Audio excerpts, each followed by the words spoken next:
Okay, today we are going to start group theory. Okay, so after we finish group theory, we solve some problems. Okay, so groups. So what is the definition of group? So quickly I can say, suppose G is a non-empty set together with a binary operation star is said to be or is called group or is said to be group is called or said to be a pair G comma star is said to be group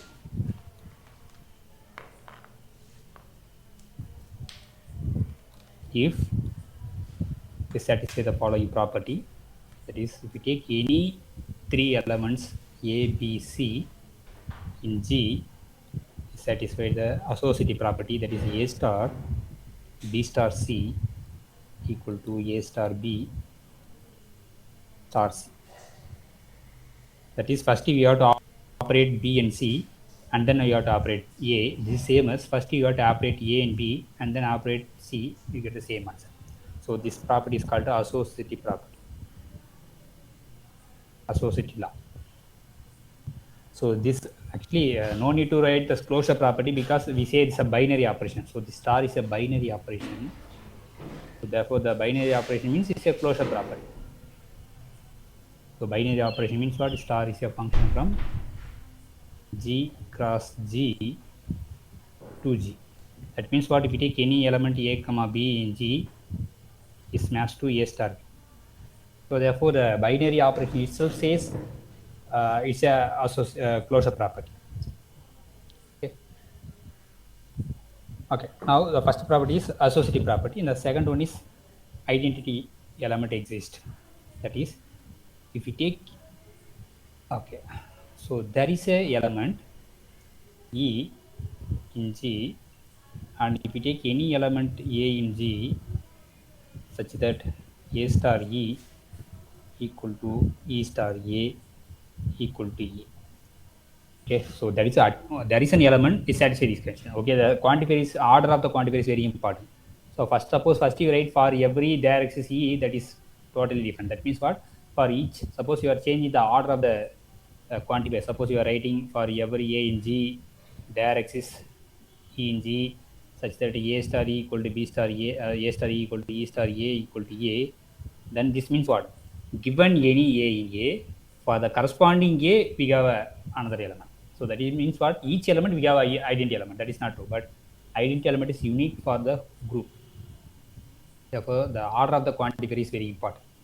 So there is an element is satisfy the property A star equal to E star A for every A in G. So this called identity element exists, and this is called identity element. Okay, now the third property, inverse. That is, if we take any element A in G, for each element they have a unique inverse. Therefore, there exists a unique. This is a notation for unique. There exists a unique B in G, such that A star B equal to B star A equal to identity element. So this is called the inverse element exists, or existence of inverse element. Inverse element exists. Existence of inverse element, and this B is called the inverse of A. Sometimes we write B is nothing but the notation A inverse. Okay, we denote the inverse is by A inverse. So a set with the binary operation satisfy these three property, then we say it's a group.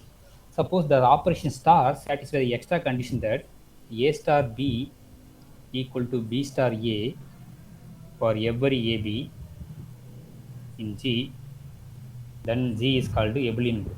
Then the group G is called an abelian group. An abelian group. The first of all, it should be group, and then if you satisfy the extra property A star B equal to B star A, then it stays an abelian group. Okay. Now the examples of groups are the standard example set of all integers. So example of groups. So the first standard example is set of all integers with respect to addition. We can add two integers, right? So here, with respect to usual addition, this form a group. It's not only a group, it's an abelian group because a plus b equal to b plus c. Okay, so this z comma plus is an abelian group.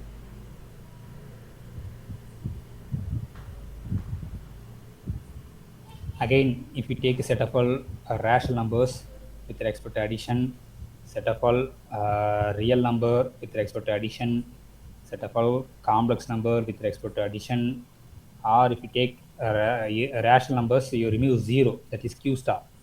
With respect to multiplication, again is a abelian group, or you can take r star, you are removing 0 from r with respect to multiplication, or if you take the complex number, you are removing 0, that is c star with respect to multiplication. These are all abelian groups.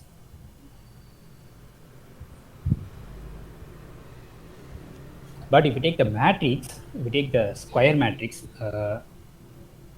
if you take the square matrix set of all m by n, so mn of r. So this means set of all n by n matrix over R with respect to addition, this form an abelian. But if we take set of all invertible matrices that form a group but not an abelian group. So that is, if we take set of all invertible matrices, that is we denote G L n of R. That is general general linear group of n by n. So what is the definition of this? Set of all matrix A whose determinant is not equal to 0. So we are collecting the invertible matrices. That is, we are collecting the matrices which determinant is not 0. Now this set with respect to matrix multiplication dot form a group is a group, but is not an abelian group. But not an abelian group, because in general the matrix does not satisfy the commutative property a into b equal to b into a. Okay, so it's not okay, but group but not an abelian group. This is the first example, or you can take this is one of the examples of non-abelian. Okay. Now, if we take the finite group, there are some. These are all infinite groups. So when we say a group is infinite, if the group contains infinite many elements, then we say it's an infinite group. If the group contains finite number of elements, we say it's a finite group. Now, the examples of finite group, if you take G equal to, just I take -1 plus 1. So now this set form a group with respect to multiplication. Therefore, G comma usual multiplication is a group. So I into I, sorry, 1 into 1, 1, 1 into -1 is -1, -1 into -1 plus 1. So this is usual multiplication. So this is an abelian group, even is an abelian. So not only group, it's an abelian. This is a first, this is one of the example of finite group. Suppose if you take another group G, is contains -I plus I -1 plus 1. Now again with respect to multiplication, this G comma star or multiplication is a group. Even is an abelian group. Okay, what is the condition? That I square should be -1, the complex number. This is one of the example of finite group. So the another example of finite group is if you take only singleton 0, that is also a group. So now the group is next one is Z suffix n. So that is set of all integers modulo n. So this contains the element 0, 1, 2 up to n minus 1. So here addition is modulo n addition. So modulo n addition means what? Suppose for example in Z6, if you take Z6, suppose you are adding 3. 3 is an element of this. Suppose you are adding 3 plus 3, your answer is 6. So, but you take modulo 6. We take modulo 6 means what? We have to remove all the multiples of 6. Therefore, we get 0. Suppose we get a 2 plus 4. 2 is an element in Z6. 4 is an also element in Z6. Answer is 6. But modulo 6 is 0. Therefore, 2 plus 4 is nothing but 0. So, in the group Zn, n is nothing but congruent to 0 modulo n. Therefore, this Zn with respect to this addition, so this is a circle, O circle, okay. So this is addition modulo n. This is also a group, and even this is an abelian group. Okay.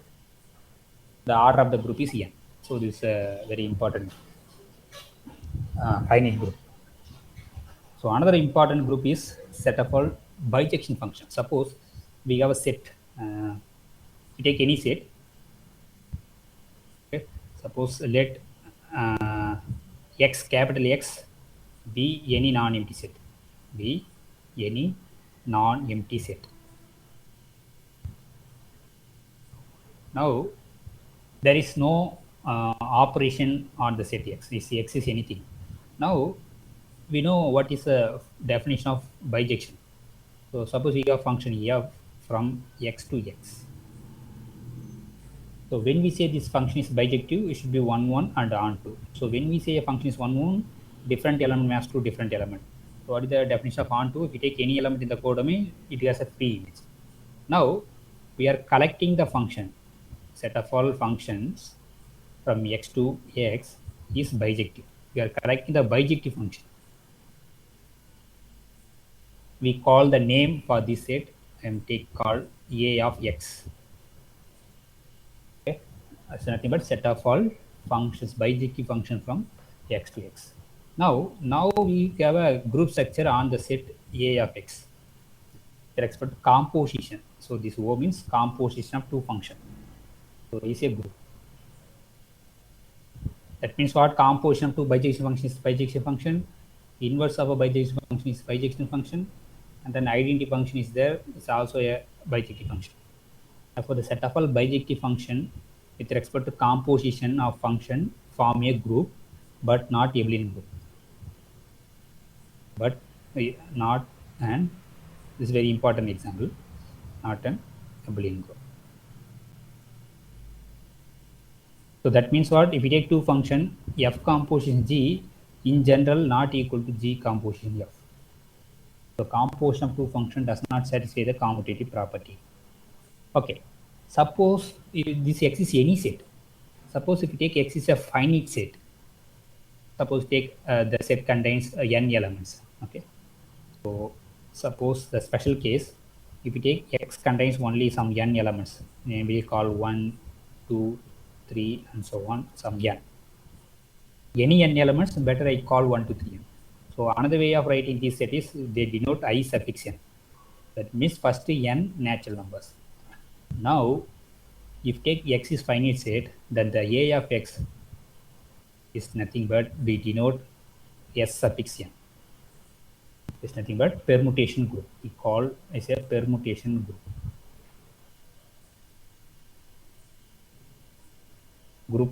Permutation group on n symbols.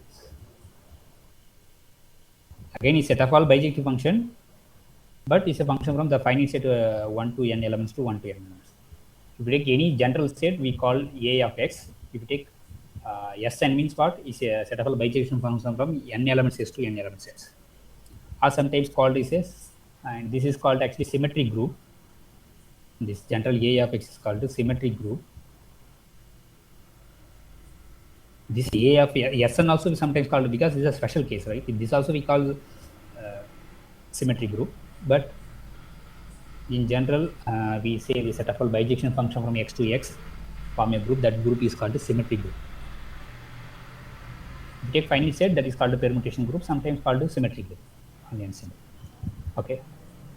Now how many functions we can define from n elements sets to n elements sets? Okay. That is, maybe I can say directly, what is the order, the order of a of x, where x is a finite set, or the order of, or the cardinality of the group is n factorial. So we can define n factorial bijection function from the n element sets to n element sets. These are all you should know. So suppose we are defining some 1 function. Suppose we are defining we have to define 1 function from a set to another set. Assume that both a and b are finite set. Okay, so a and b are finite set. That means it contains some finite number of elements. Suppose f is a function from this to this, then if f is 1, 1, so when f is 1, 1, provided the cardinality of a should be less than or equal to coordinate B. The coordinative domain is less than or equal to coordinative codomain, then it is possible to define a one-one function. So if and only if f is one. Assume that both A and B are finite set. This is the first one. Suppose A is greater than coordinate of B is greater than or equal to coordinate of B if and only if f is onto. So suppose f is both one onto, that is bijective means domain and codomain have same number of elements in the case of finite set, not for infinite set. Therefore, how many bijection function we can define from n elements to n element sets? We can define n factorial bijection function we can define. So again, here also what is the operation? This is composition. This Sn symmetric group with respect to this operation of function, composition of two function. So because everything is a domain and codomain is suppose f is a function of x to y, sorry x to x. Okay. If you take another function g, so f is a function of x to x. If you take another function that also is a function of x to x, now take the composition g composition f is also a function from x to x. How we defined our composition? We at a point g composition f of, if we take any small x, we define this nothing but g of f of x. This is a composition of two functions at a point. Okay. Okay. So this group is a group, but it's a non-abelian group. It's non-abelian.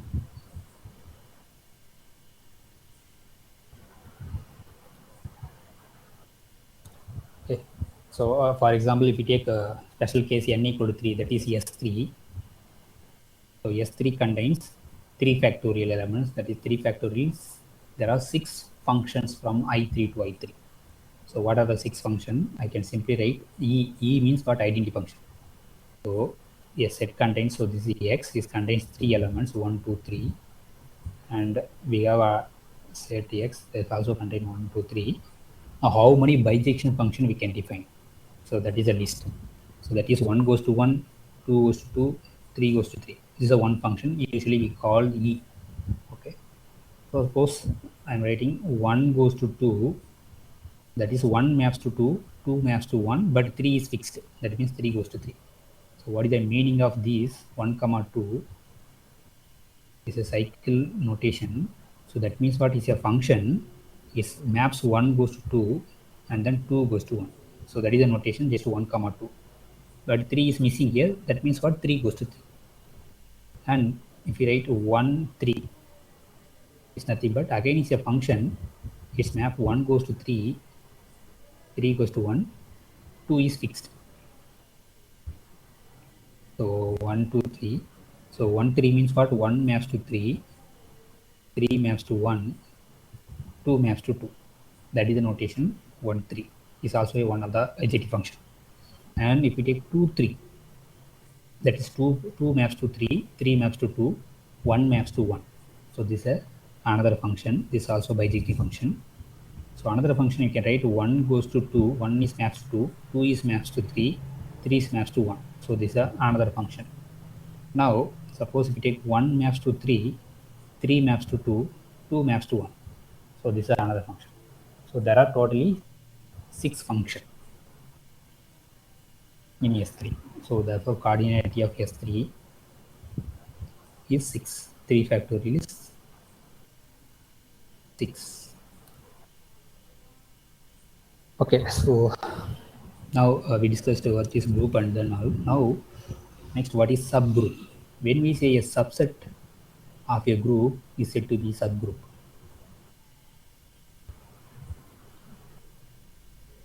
Suppose we have a group G and H is a subset. Let H be a non-empty subset.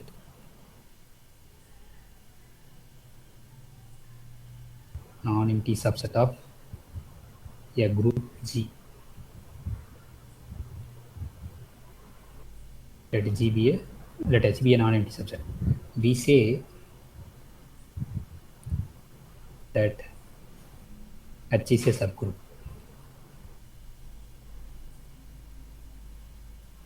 We say that H is a subgroup of G if H itself is a subgroup. For example, suppose this group is group with respect to star, with respect to the operation star is a group.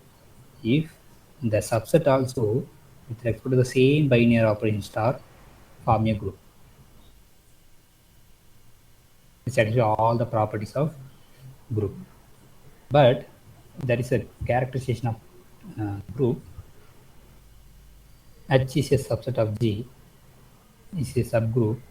No need to check all the condition. If and only if we take any element A comma B in H. Okay, so if we take any two elements A comma B in H, implies A B inverse should be in H. So whenever if we take any two elements A comma B, A B inverse belongs to H, then H is a subgroup.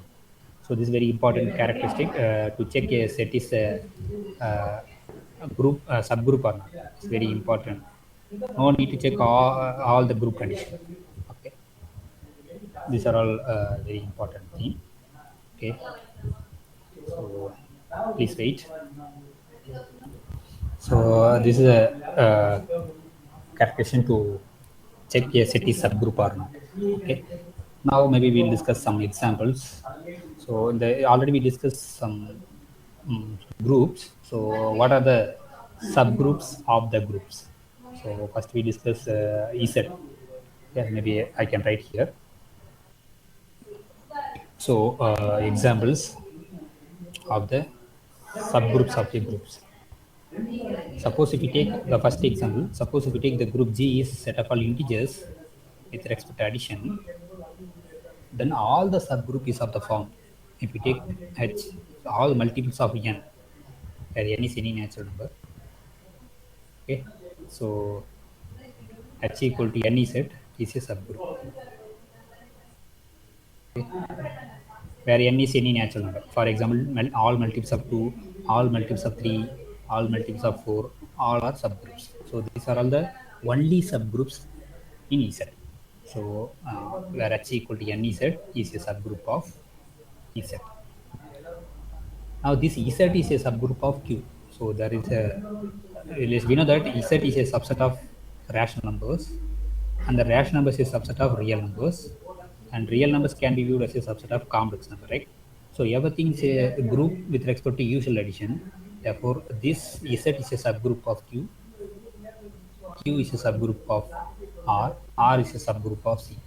Since subgroup is transitive, therefore Z is a subgroup of R as well as Z is a subgroup of C.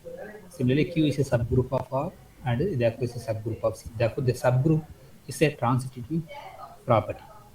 Okay. So in EZ, the only subgroups are NEZ, where n is any natural number. Okay. So where n is any natural number, either 2 or 1. If you take n equal to 1, you get a whole group. If you take n equal to 2, you get all multiples of 2. If you take n equal to 3, you get all multiples of 3. So these are all subgroups. And these are a relation between the subgroups. Now, in that symmetry group, if you take G equal to the symmetry group, or the permutation group Sn with respect to function composition, addition, multiplication, operation. Now, what are the subgroups? There are so many subgroups. Now, the standard subgroup is even permutation. That is, we call A suffix n, or sometimes called alternating subgroups. Alternating groups. Okay, so it's nothing but set of all even permutation. So I will say what is even permutation, odd permutation. So set of all even permutations. Okay. So I will say what is when we say a permutation is a even permutation, odd permutation. I will say. Suppose usually we call the notation sigma to denote the element in the permutation group. Either you can use sigma or tau or theta. We can use this notation to represent the permutation. Suppose if we take sigma in Sn, then this sigma, there is a theorem says this sigma can be expressed as a cycle notation. So for example, some A1, A2, etc., some AN into some B1, B2, etc., product of cycles. So disjoint product of cycles. So every permutation. So this is cycle notation. This notation is called cycle. So the length of the cycle is n. Therefore, this is called n cycle. And this is cycle, and length is m. Therefore, we call it a m cycle. Okay. So the theorem says, what is the theorem? If you take any permutation, every permutation, okay, every permutation can be expressed as a product of disjoint cycles, can be expressed as a product of disjoint cycles. So the disjoint cycles is what? There is no element in common between any two cycles. So that is disjoint cycles. Disjoint cycles. Okay. So another, the corollary of the theorem is every permutation can be expressed as a transposition. So I will say what is a transposition? Nothing but the cycle length is 2, then we call it a transposition. Okay. So every permutation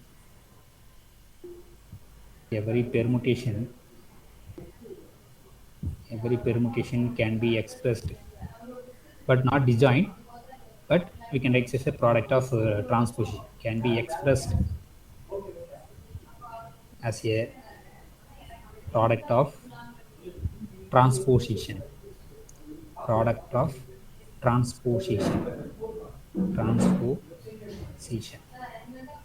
Okay, so transposition nothing but if a cycle length is 2, then we call it a transposition. For example, if you take the previous case, in this S3, so look at this permutation. This is a cycle. So what is the length? Length is 2, therefore this is called a transposition. And this is also a cycle. Cycle length is 2, therefore this is also transposition. So this also cycle of length 2, therefore this also transposition. But this is length 3, therefore we call it a 3 cycle. This also length 3, therefore we call it a 3 cycle. Okay. Now the theorem says if you take any permutation can be expressed as a product of cycles, disjoint cycles, or product of transposition. Now if you take this element, this is just a single cycle, right? 1, 2, 3. So we can write this as a product of cycles, product of transposition. What is that? This is a function 1, 2, 3. This can be written as actually 1, 2, 1, 3. This is a cycle of length 3, but we can write in the transposition product 1, 3, 1.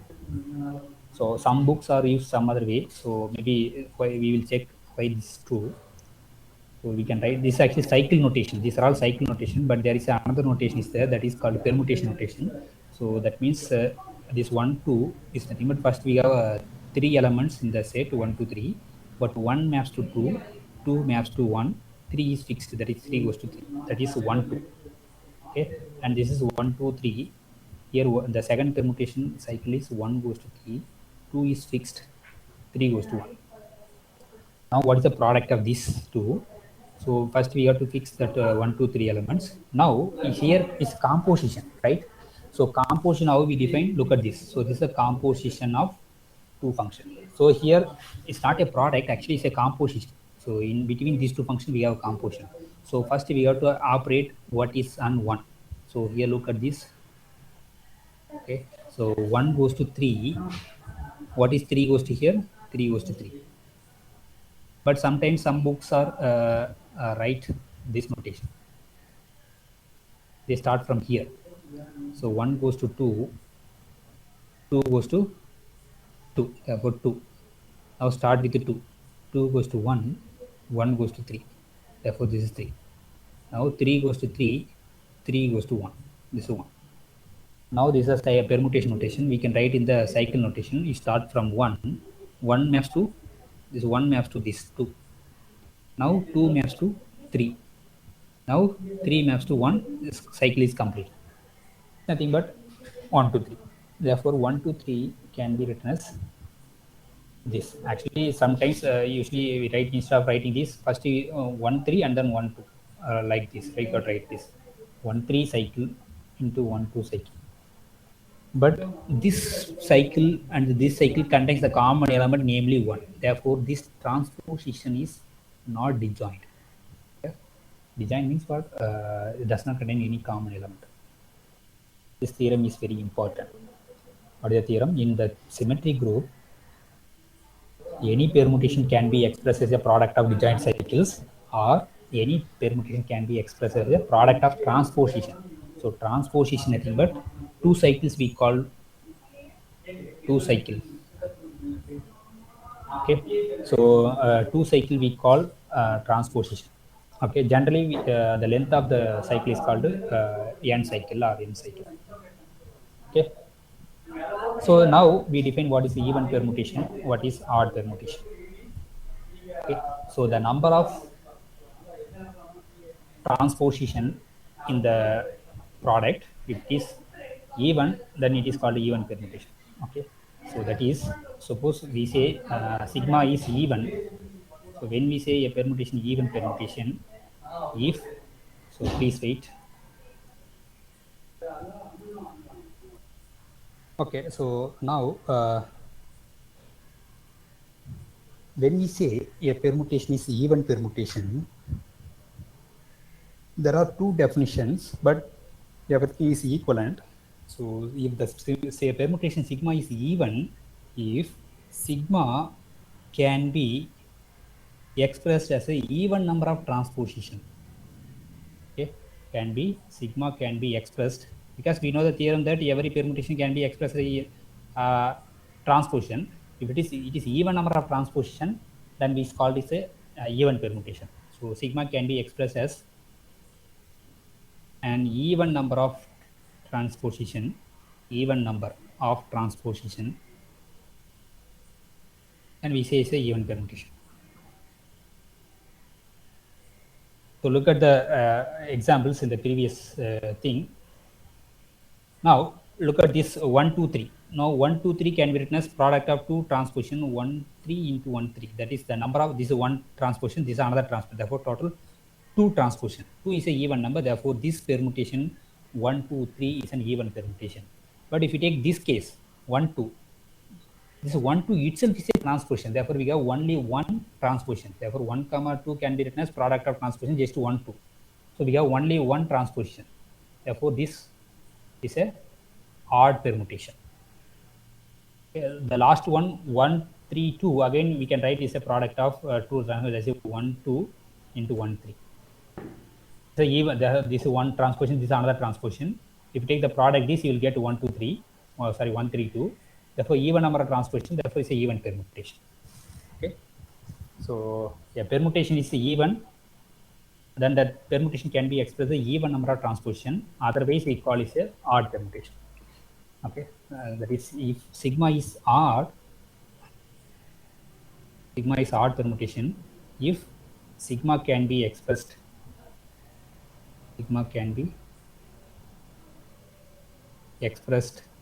as an odd number of transposition, odd number of transposition.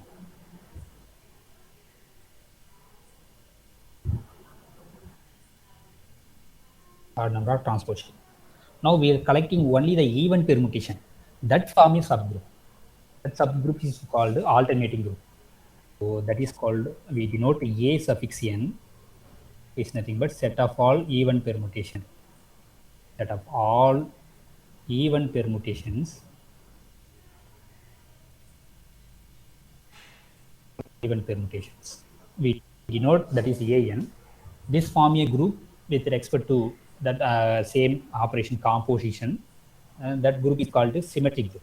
So this an with respect to that composition form a non-Evelyn group, and this group is called alternating group. That's why we call A alternating group. Alternating group. Okay. This is an important subgroup of the symmetry group. This AN is a subset of SN. Okay. And this is a subset of this one. Now, what is the order? What is the cardinality of how many even permutations are there? It's nothing but cardinality of AN should be n factorial by 2.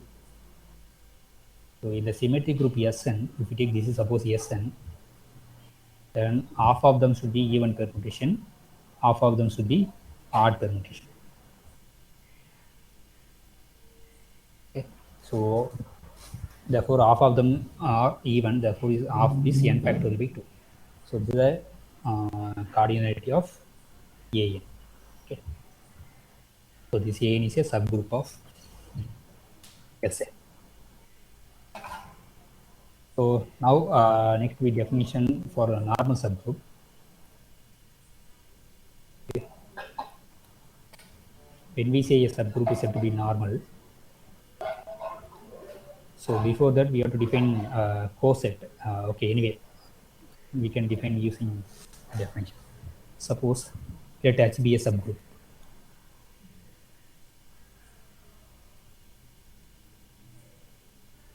Let H be a subgroup of a group G. We say H is a normal subgroup. H is a normal subgroup of G if we take any element A in G and any element H in H, the product AH A inverse, or if we take G for any G in G, for any H in H, GH G inverse should be in the subgroup. If this has happened, then we say H is a subgroup, sorry, normal subgroup. Okay.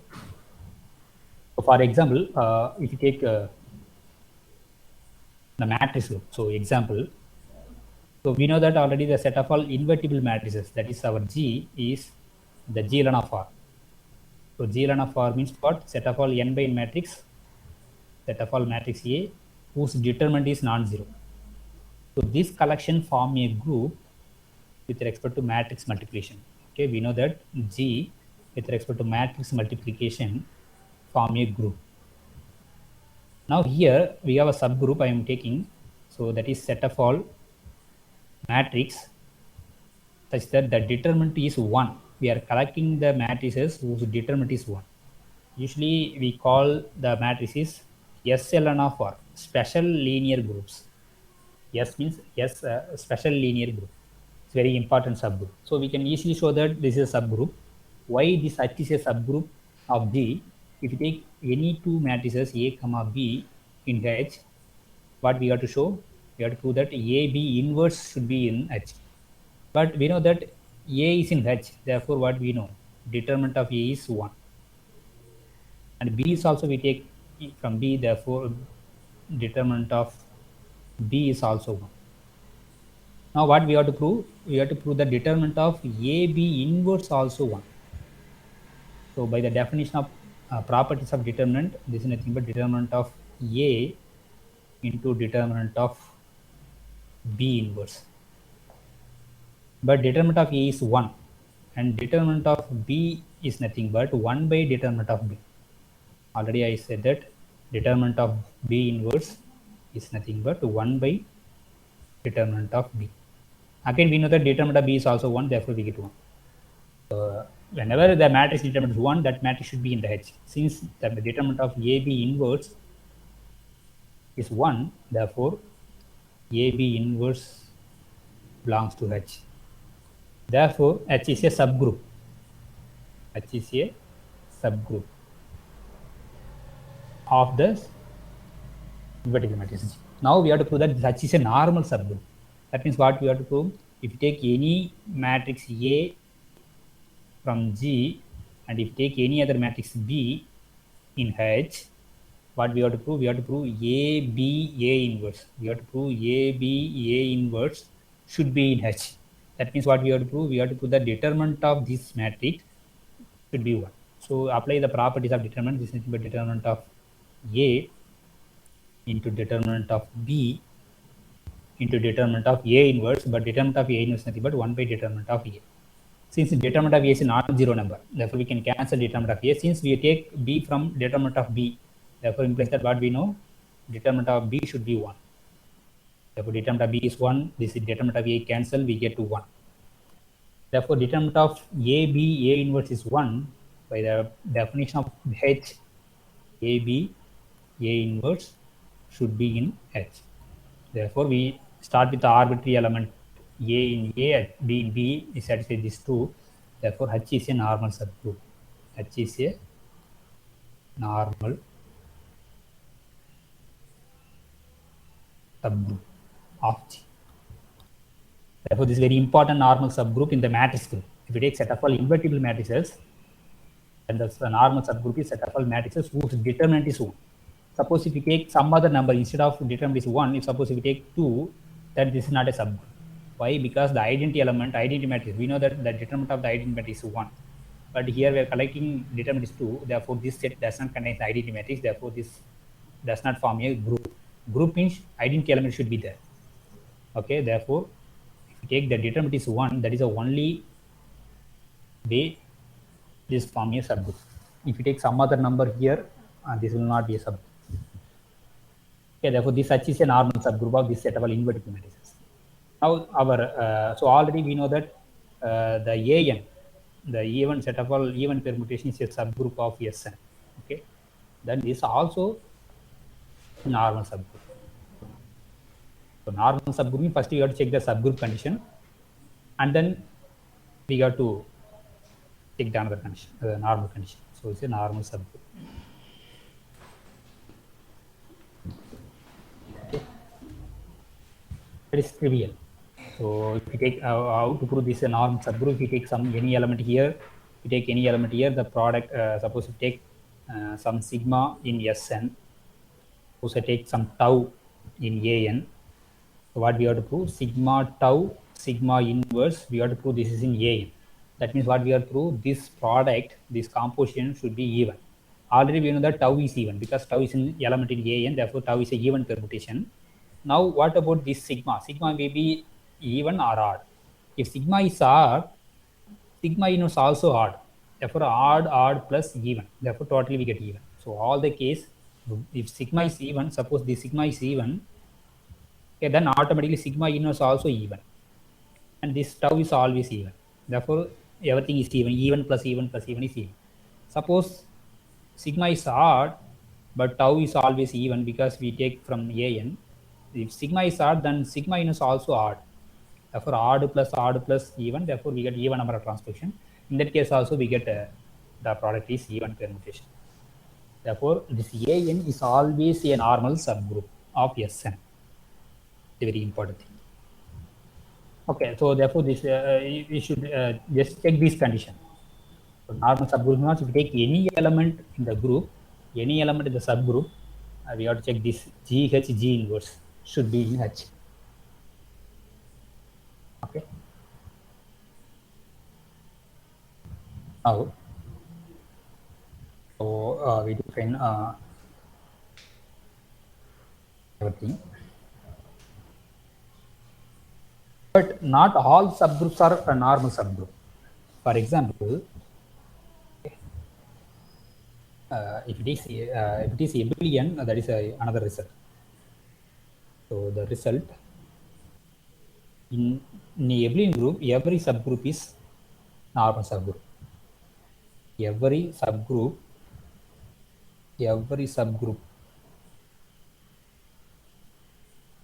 in an abelian group is always normal. Any subgroup in the abelian group is normal. It's always satisfied. It's very important property. Okay.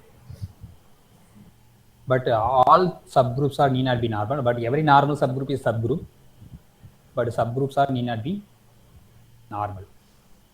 Okay. We will discuss, we will give some examples. Even if you take the Klein 4 group, all these are normal in A4, but not normal in S4. Anyway, we will discuss later. So maybe I can write the result. Not all subgroups are normal.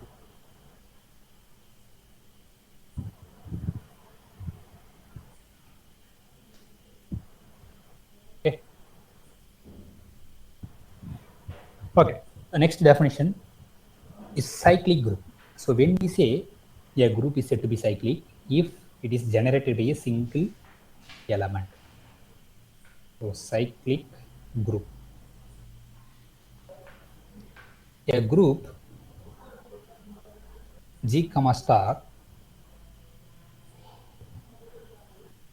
is said to be cyclic. Is said to be cyclic if there is an element A in G such that this G is nothing but every element of G is a powers of n, that is set of all A power n such that n in Z. Or we can write this notation, this to A. Okay, this A is called generator. A is called a generator of the group. Generator of G. Where what is this A power n? Where A power n means what? We have to operate A star, A star, A n times. So depending upon star, we have to put what is A power n. So this is n times.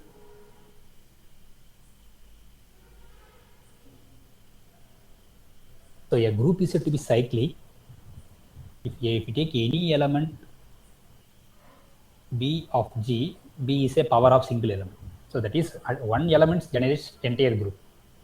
The group is called a cyclic group. For example, take integers. So that is a standard example. The infinite. Okay. So example, if you take, I am taking G is the 2-point set -1 +1. Now this is a group with respect to multiplication. We know that. Now this group is generated by -1 because if we take any element in G can be expressed the power of -1. -1 can be written as -1 power 1. 1 can be written as -1 power 2. Okay. Therefore, every element can be expressed the power of the single element -1. Therefore, -1 is generated. Therefore, this is cyclic group. But any group, the identity element is not a generator. Since this 1 is the multiplicity identity of the group G, it's not a generator. The identity element generator only in the trivial group, singleton, not further. So therefore, this is cyclic group. Generated by -1.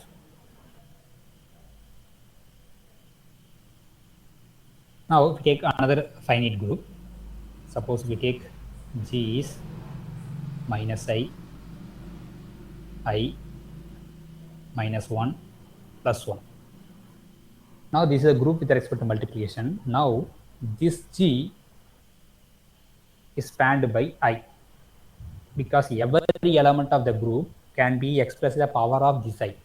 So, I can be written as I power 1. Minus I can be written as I cube because I square is -1. We know this. So, multiply I both sides, I cube is -I. Now, the next element -1. So, -1 is nothing but, so +1 is I square. Therefore, -1 should be here I square, I power 2. I power 2 is -1, 1 is I power 4. Therefore, every element of the group can be expressed a power of a single element, namely I. Therefore, I is a generator. Not only I, we can write every element of G is a power of -I. Why? Because we can write I is nothing but minus I power, what we can put? We can put, so I square is minus 1, so we need I. So therefore I cube, what is I cube? I cube is minus I. So first you write right, right. Okay, I will come later. So minus I can be written as minus I power 1, and then 1 can be written as minus I power 4 minus 1 I think minus I power 2, because minus cancel, I square is minus 1. Now the power 1 is come, 2 is come, 3 is come, therefore automatically this is 3. So what is minus, I think, oh yeah, so minus I power 3 is nothing but minus I3, but my I3 is nothing but minus I minus minus plus I. So therefore every element of G can be expressed a power of minus I. Therefore minus I is also a generator. Therefore in this group there are 2 generators. You can take anything. Anyway, this is cyclic group. G is a cyclic group generated by I or minus I. There are 2 generators. This is a finite cyclic group. So the next one is infinite cyclic group. If we take our group G is set of all integers with respect to usual addition. Okay. Now here I'm saying that this G or is that is generated by single one. So here operation is addition. So by the definition we say A power n set of all A power n such that is that I already said that A power n is nothing but A star A star. Okay, n times. Here star is a plus, therefore A plus A plus A n A. Okay, so we take any element in Z can be write as a multiple of 1. For example, if you take n can be written as n into 1. Or if you take 5, 5 can be written as multiples of 1, that is 5 into 1.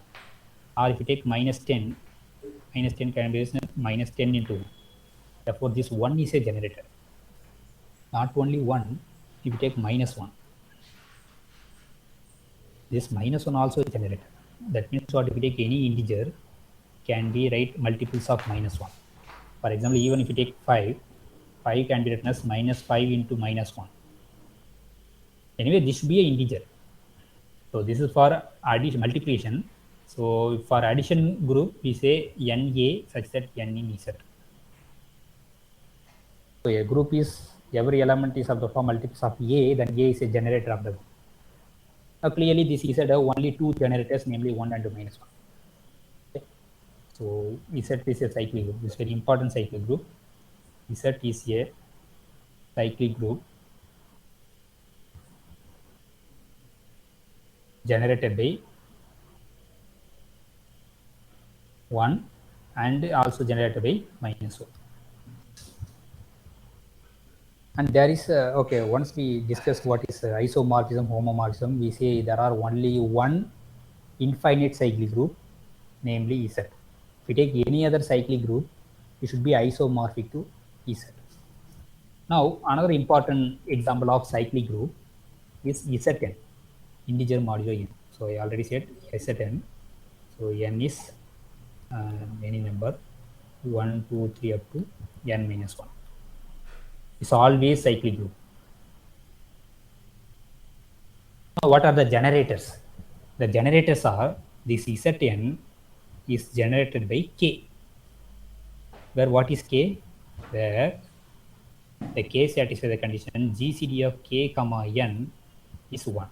If GCD of K comma n is 1, then K is a generator of this one, and K should be positive number, should be less than, what is the condition on K? K always lies between 1 and n. Okay. So for example, if you take Z5 or Z6, now what are the integer, what are the numbers which are relatively prime? Or relatively prime means what? If GCD is 1, then we say K and N are relatively prime. Now, if you take the GCD of 1, 6 is 1. Okay, therefore 1 is a generator. Since GCD of 2, 6 is 2, but therefore this is not a generator. 2 is not a generator. If you take GCD of 3, 6 is 3, again 3 is not a generator. Take GCD of 4, 6 is 2, again 4 is not a generator. If you take GCD of 5, 6 is 1, therefore 5 is a generator. So another generator is 5. That's it. The Z6 contains 0, 1. 0 is never generator, not a generator of any group. So other elements are 1, 2, 3, 4, 5. So the only generators are 1 and 5. Okay. So using this one, we can 1. So if we take 1, 1 plus 1 is 2. 2 plus you can add 1 3 times, you get 3. If you can add 1 4 times, you get 4. You can add 1 5 times, you get 5. You can add 1 6 times, you get 0. So we get the entire space. Now same thing here. We have 5.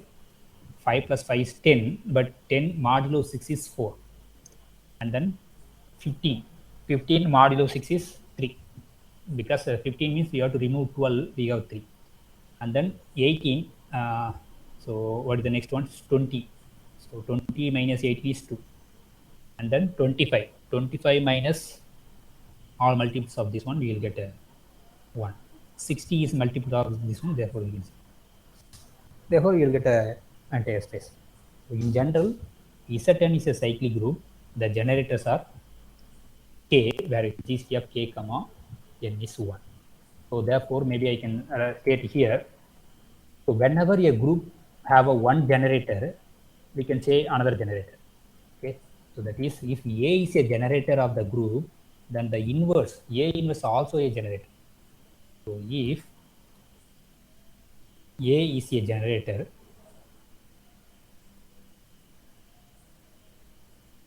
of a cyclic group G,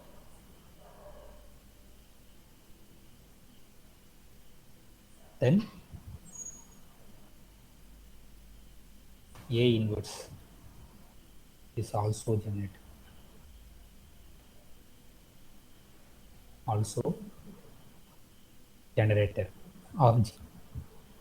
Therefore, if we have any cyclic group, it will have at least 2 generators. Namely, if you know one generator, you can say another generator is minus 1. Now, the result is, if we take any infinite cyclic group, it has exactly 2 generators. So result 1 is very important result.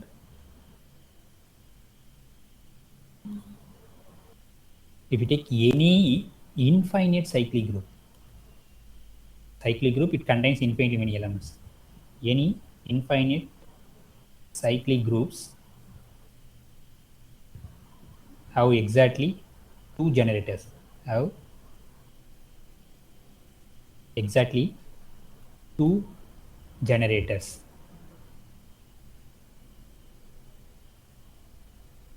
But if you take finite cyclic group means some order is there. Suppose any finite cyclic group,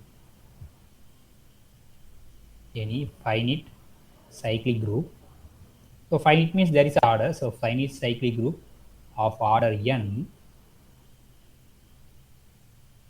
has exactly pi of n generators. So this pi is Euler pi function. So I will say what is this pi of n. This pi of n is very important number. So exactly pi of n generators. So what is this pi of n actually? So pi of n is nothing but the cardinality of the set, the cardinality of the number of k which are relatively prime to n. So because all the k's which are relatively prime to n is the generators, now the cardinality is the pi of n. Now how to find this one is, there is a formula. So we know that by fundamental theorem of arithmetic, given any number n can be written as product of prime powers, p1 power some alpha 1, p2 power alpha 2, etc. some p r power alpha. So any natural number can be expressed as a product of prime powers. This alpha i's are any non-negative number, but p1, p2, pr are prime numbers. Then the pi of n value is, you have to multiply first n into 1 minus 1 by p1 into 1 minus 1 by p2 into etc. 1 minus 1 by pr is very important formula.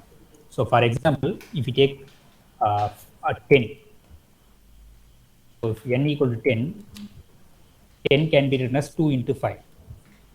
Therefore, here alpha L is 1, alpha 1 is 1, beta alpha 2 is 1. Anyway, so what is pi of 10? Is 10 into 1 minus 1 by 2 into 1 minus 1 by 5. So therefore, 10 into 1 minus 1 by 2 is 1 by 2. This is 4 by 5. And then 10 to 5 cancel, we get 4. Therefore, pi of 10 is 4. Okay. Now, then how many devices are there? So once you write the any number can be written as product of prime powers, there are so many definitions. This is an Euler phi function.